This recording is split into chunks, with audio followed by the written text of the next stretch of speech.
Texans could be on the hook for a $33 billion power project that lawmakers never approved.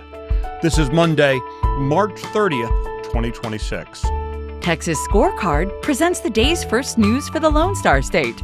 The Texas Minute, with your host, Michael Quinn Sullivan.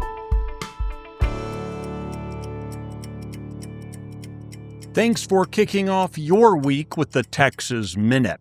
New rules for implementing the state's ban on hostile foreign powers owning land in Texas have been proposed. We'll take a look at those coming up. Legislation designed to protect American companies operating abroad passed the U.S. House on Friday. Authored by Republican U.S. Representative August Pfluger of Texas, the measure will penalize foreign countries, notably Mexico, if they nationalize or expropriate property from a U.S. owner.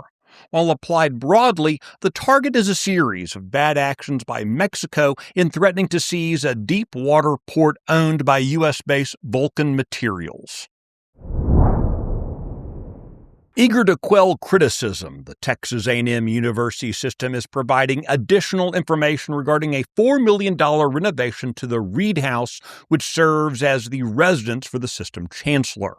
In addition to renovations, a new guest structure is being added to the property in order to accommodate visiting dignitaries. Living at the Reed House is a mandatory condition of employment. Current Chancellor Glenn Hager's employment agreement included a provision calling for property renovations. The previous chancellor, John Sharp, had lived in the residence from 2011 to 2025. Attorney General Ken Paxton has formally launched the rulemaking process to enforce a new state law banning land purchases by hostile foreign regimes such as China. Last year, legislation was passed that restricts the purchase or acquisition of Texas real property by certain individuals and entities tied to designated foreign adversaries, including China, Russia, Iran, and North Korea. It's aimed at reducing national security risks and protecting Texas land and critical infrastructure from foreign control. Under the proposed rules, anyone involved in facilitating a real estate transaction, such as mortgage lenders, title insurance companies, property insurers, appraisers, and licensed real estate professionals, they would all be required to report any suspected violations to the Attorney General.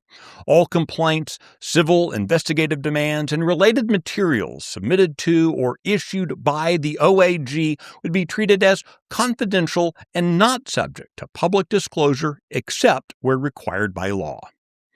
The Texas Minute will be right back.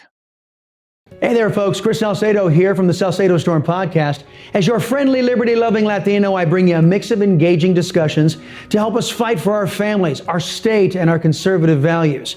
Tune in weekdays wherever you listen to podcasts. At a recent state hearing, dozens of parties, including landowners, contested electricity delivery company Oncor's request to build an extra high-voltage transmission line in the Permian Basin.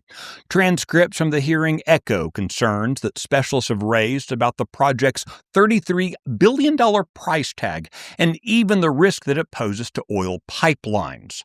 Lawmakers had originally authorized the project as a limited fix for a specific region, but the Public Utility Commission of Texas expanded the project into a broad new build-out with minimal public input.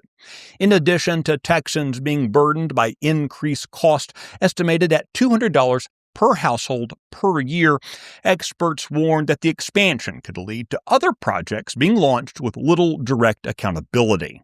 The proposed extra high-voltage line would run roughly 180 miles, depending on which route is chosen. An Oncor engineer speaking on behalf of the company admitted that Oncor has no experience with such high-voltage projects. Oncor's expert also admitted that the company hadn't produced, quote, any project-specific engineering study on how the proposed power line would impact oil and gas infrastructure in the Permian Basin region.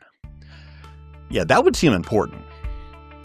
You can find details on this story and the others mentioned today and keep up with the latest news by visiting TexasScorecard.com. This edition of the Texas Minute was based on the original reporting of Adam Kahn, Sidney Henry, and Robert Montoya. Our producer is Nick Shepard. I look forward to seeing you out around the Lone Star State. Now, go make it a great day.